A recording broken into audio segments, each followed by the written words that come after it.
1. Introduction. My name is Claire. This is my story. I am telling you about my life. It is a story about love and choices. It happened not long ago when I was a young woman. I was married to Frank for 3 years. Our marriage seemed perfect to other people. We lived in a nice house near the sea. It was a small, comfortable home. We often walked on the beach together. People saw us and thought we were a very happy couple. They saw our smiles and us holding hands. Everyone said we had a wonderful life together, like a dream. But sometimes, what people see is not the whole truth. Behind our smiles, there were things that others did not know. Our perfect life was not always so perfect. We had hidden problems. These problems were deep inside our marriage. They were like small cracks that no one could see from the outside. I hoped they would go away. I wanted everything to be truly perfect. I met Frank when I was 24 years old. It was at a friend's wedding. The day was sunny and happy. Everyone was celebrating. I remember seeing him across the room. He was tall, with a warm smile and kind eyes. He worked at a bank, and I worked as a graphic designer. We were both young. He looked at me, and I felt something special right away. He kept looking at me and smiling during the whole party.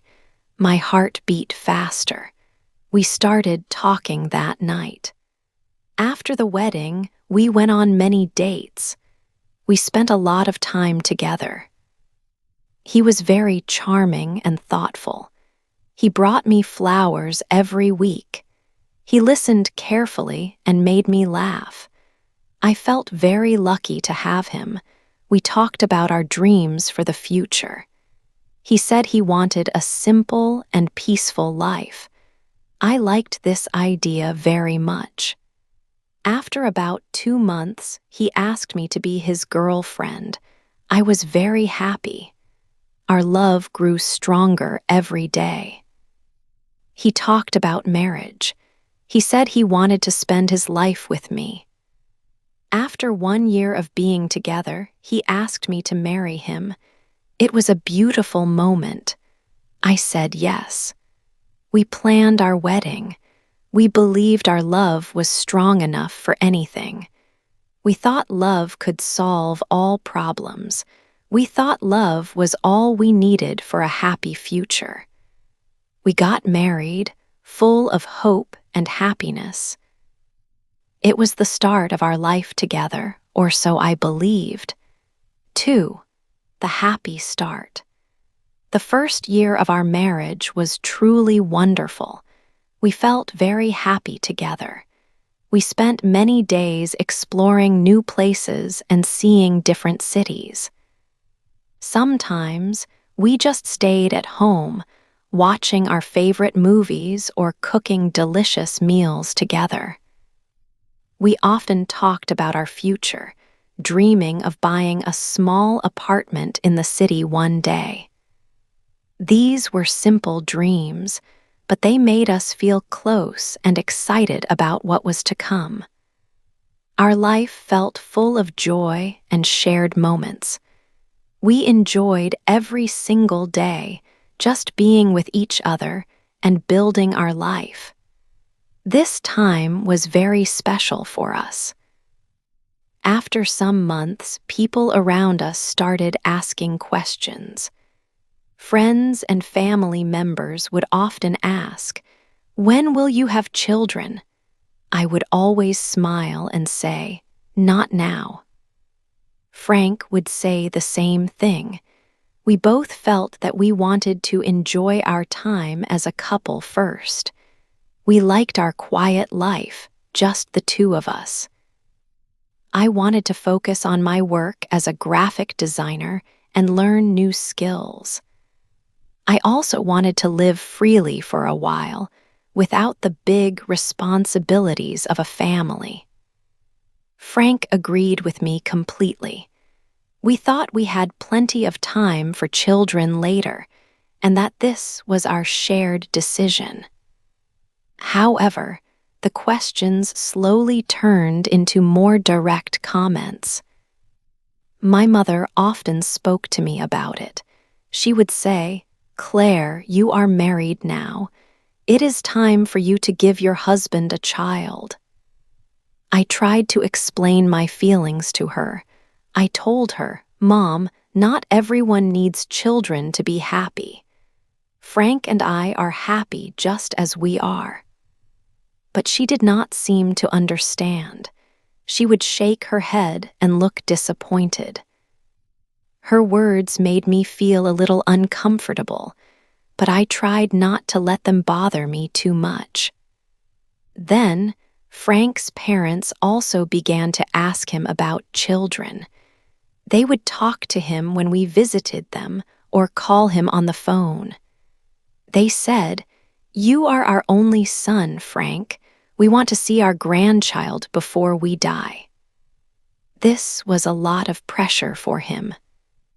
They repeated these words often, making their desire very clear. I could see that Frank felt the weight of their expectations. He usually did not say much in response to his parents. He would just listen quietly, his expression serious. But I started to notice a small change in his attitude. It was not a big change, but it was there. His eyes sometimes looked different, perhaps a little worried or thoughtful. It made me wonder what he was truly thinking and if his feelings were still the same as mine. Our happy start was still there, but a small cloud seemed to appear on the horizon. 3. The pressure. Months went by. Each time we visited our parents, the topic was the same. They talked about babies, about grandchildren, about starting a family. My mother would say, "Claire, you are getting older. It is time to have a child." Frank's parents would look at him with hope in their eyes. They said they wanted a grandchild before it was too late. I felt a heavy weight on my shoulders. I did not dislike children, but I was not ready. I wanted to focus on my job and my dreams first. I felt trapped by their words, like there was no escape. One evening, we had dinner at Frank's parents' house. The whole evening was about children. When we drove home, Frank was very quiet. His face looked serious. I looked at him and asked, "Frank, what is wrong? Are you okay?" He took a deep breath. "Maybe they are right," he said slowly. "Maybe it is time for us to have a baby." My heart dropped inside my chest. I could not believe what I heard. "Frank," I said, "we agreed on this. We said we did not want children yet. We said we wanted to enjoy our time together." He looked at me with a new look. "Maybe I changed my mind," he said softly.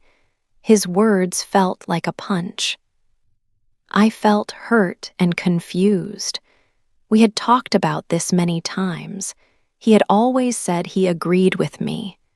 Now, everything was different. That night, we had our first real fight. It was not a small disagreement. It was loud and full of strong feelings. I cried many tears. I felt betrayed by his words. He raised his voice. He said I was selfish. He said I only thought about myself and my job. I told him he broke his promise to me. I reminded him of our talks, of our plans to wait. But he did not listen. He just kept saying that I was selfish. The fight went on for a long time. After that, we did not talk to each other for 2 whole days. The silence in our small house was heavy and cold.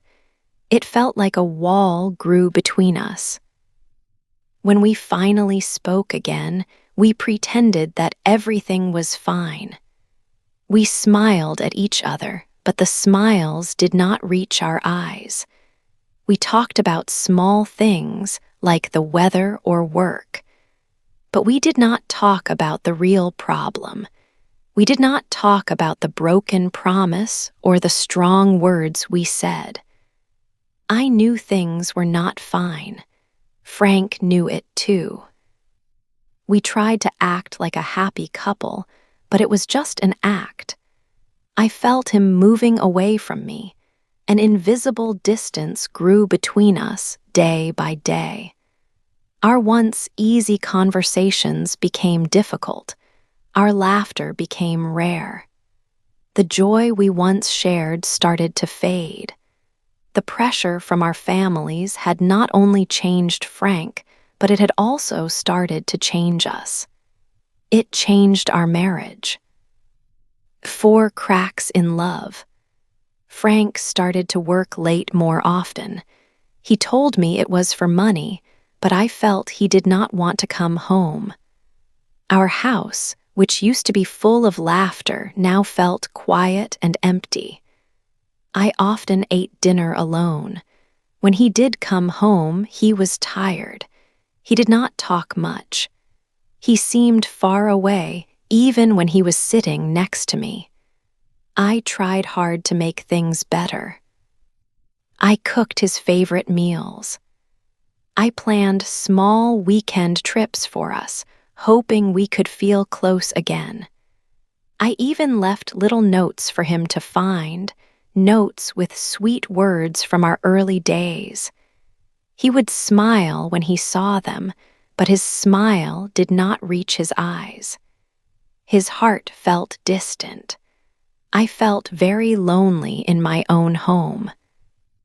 My marriage was supposed to be a partnership, but I felt like I was walking alone. I looked at our wedding pictures. In them, we looked so happy, so full of love. Now, I did not recognize the people in those photos. It felt like a long time ago. One afternoon, my friend Lisa called me. We met for coffee. Lisa looked worried. She told me something that made my heart jump. She said she saw Frank. He was having lunch with another woman. They were at a restaurant near his office.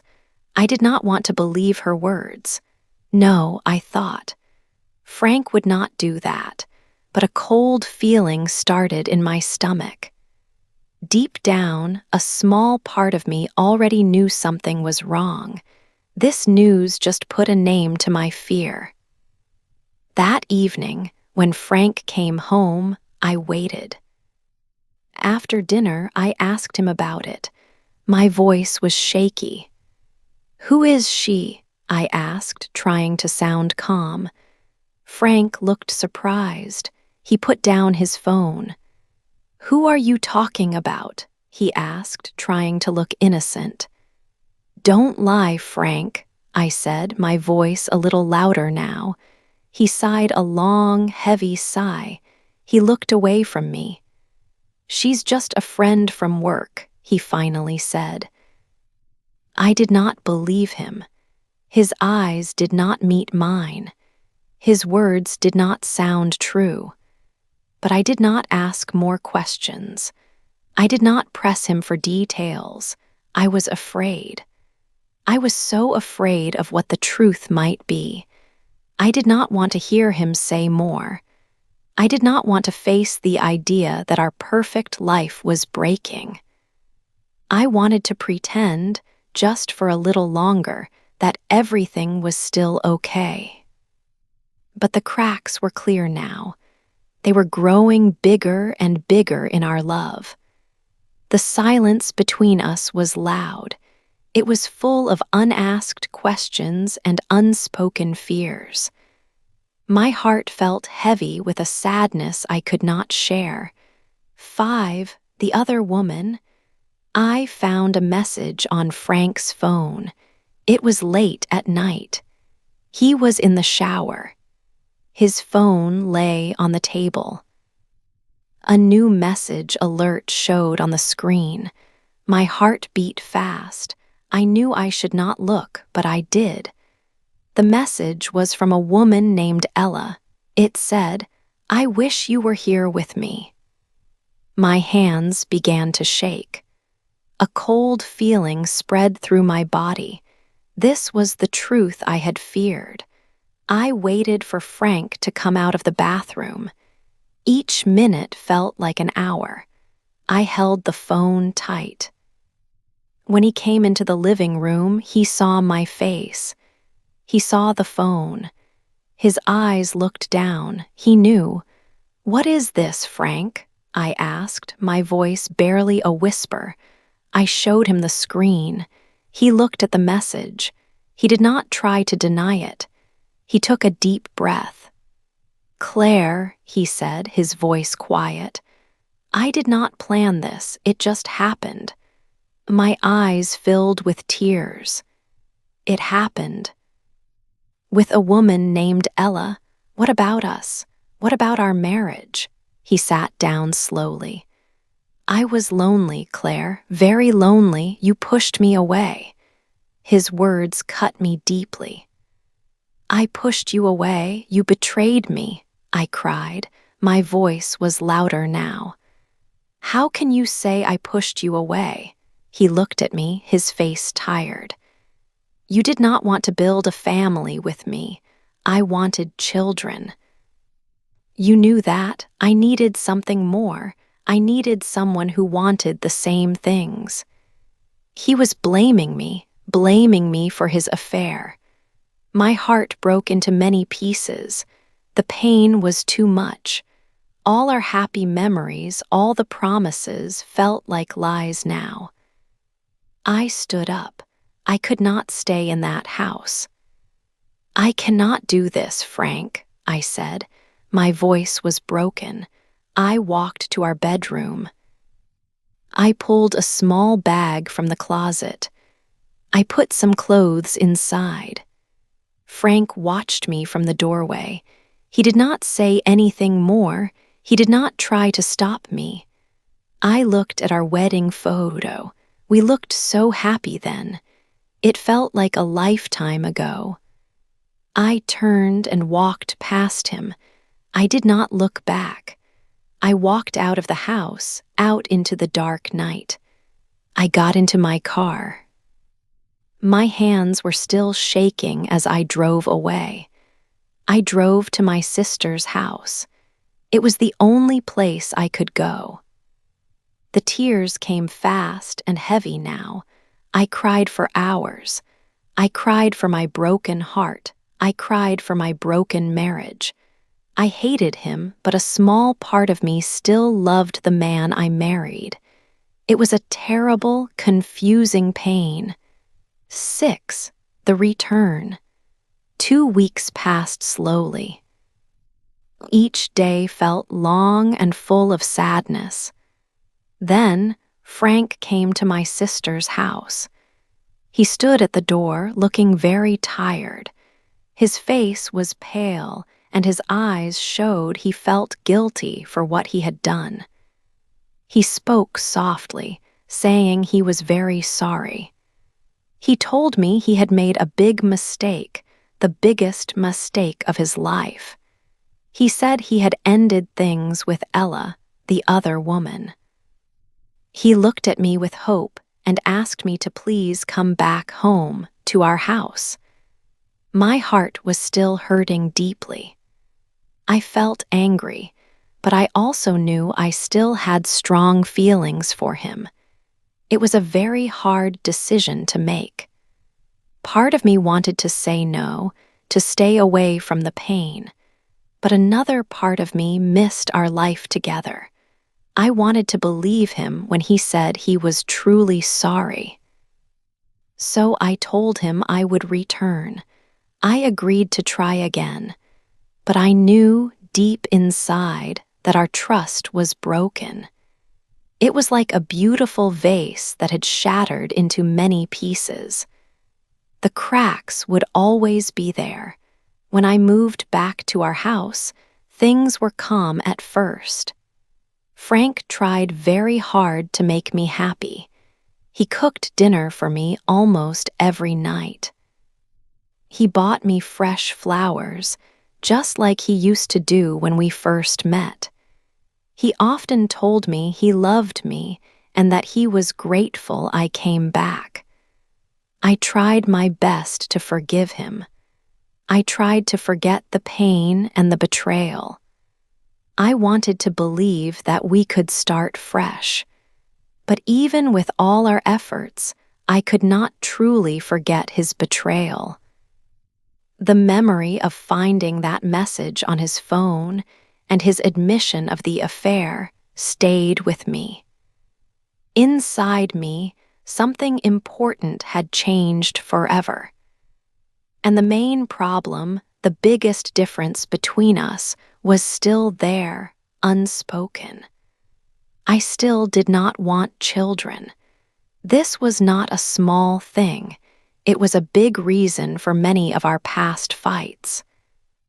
One evening, as we sat together, Frank spoke about our future.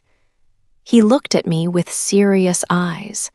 He said we should think about having a family, about trying again to have a baby.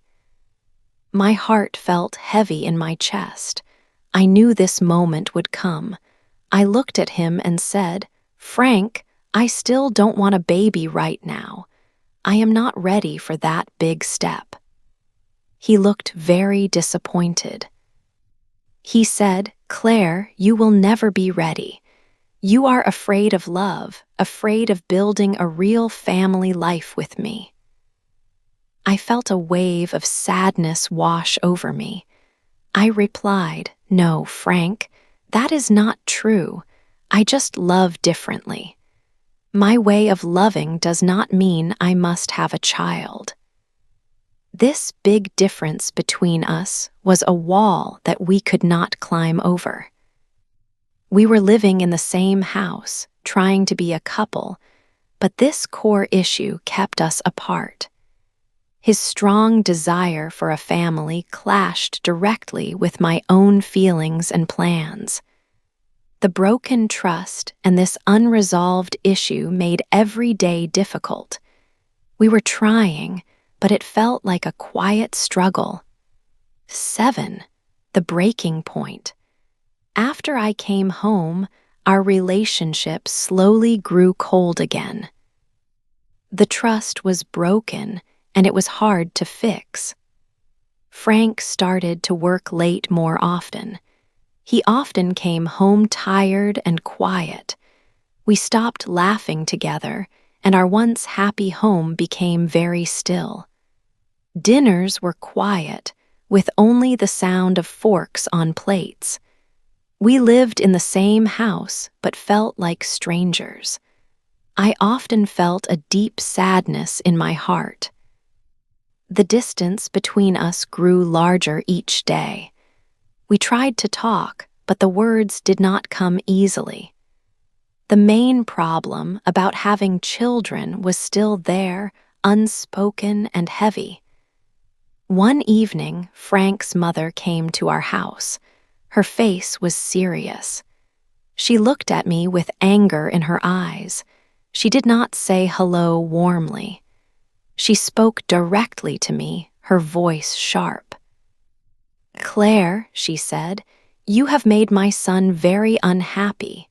A woman who does not want to be a mother is not a true wife." Her words hit me hard. I felt a mix of shock and anger. I stood up straight. "I am not just a machine to make babies," I told her. "I am a person with my own thoughts and feelings." She shook her head and left the house quickly. I looked at Frank, waiting for him to speak.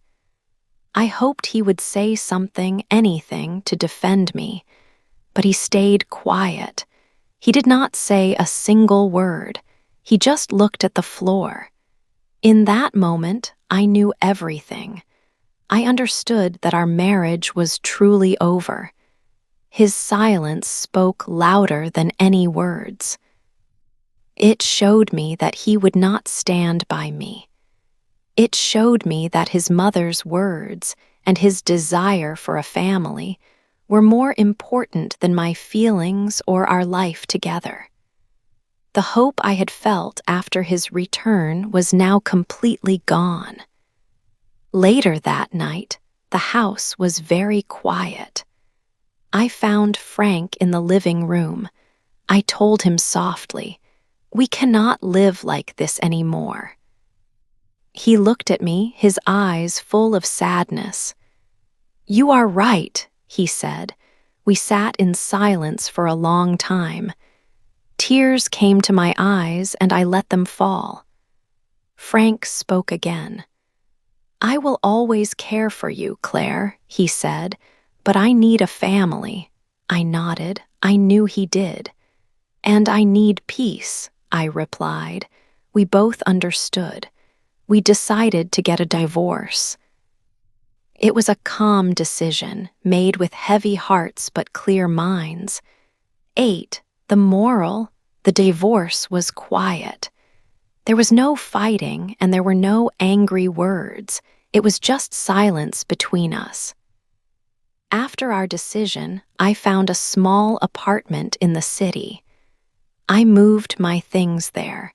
Starting a new life felt strange.